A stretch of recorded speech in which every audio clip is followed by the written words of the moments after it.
সবার আগে বিএনপি। আর সবার আগে বিএনপি মানে বিএনপি না, সবার আগে হচ্ছে যে আমাকে ক্ষমতায় আনছে। ওই যে বলছে না আমি তো আসতে পারতেছি না, একজন আমাকে না বললে আমি তো দেশে আসতে পারতেছি না, তার মানে কি সুইচ এই প্রধানমন্ত্রীর হাতে না। ওই জন্য আমি বলি উনি চুপচাপ আছেন এই কারণে, কারণ উনি কথা বললে কখন নামায় দেয় ঘাত ধরে। কারণ সুইচ তো ওনার হাতে না, সুইচ তো ভারতের হাতে, দিল্লির হাতে। আমরা বলছি আজাদি না গোলামি, আজাদি আজাদি। তো সোজা আঙ্গুলে যদি ঘি না ওঠে বাবা। আর আমার শিশির ভাই বললেন কোর্ট শোনেন, এই বিচারক নিয়োগ দিচ্ছে না কি জানেন, এরাই হচ্ছে বিচার ব্যবস্থায় আবার একটু আগে বললাম না যে তারেক রহমান আর জোবেদা রহমানের যে মামলা রায় দিচ্ছেন, খালাস দিছে, ওই জাজ সাহেব আগে রায় দিছিলেন কি, শিশির ভাই সাক্ষী আছে, যে বাংলাদেশে তারেক রহমানের কোনো ভাষণ প্রচার করা যাবে না।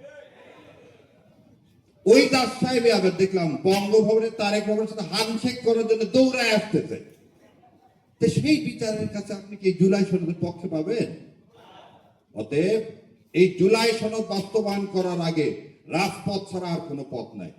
আইনের ভাষায় আমরা সব বলছি, এখন কোর্টকে আপনি সেই কারণে বিচার বিভাগ স্বাধীন করতে দেন। সো অন্যরা আছে আইনের কথা সব শিশির ভাই বলছে।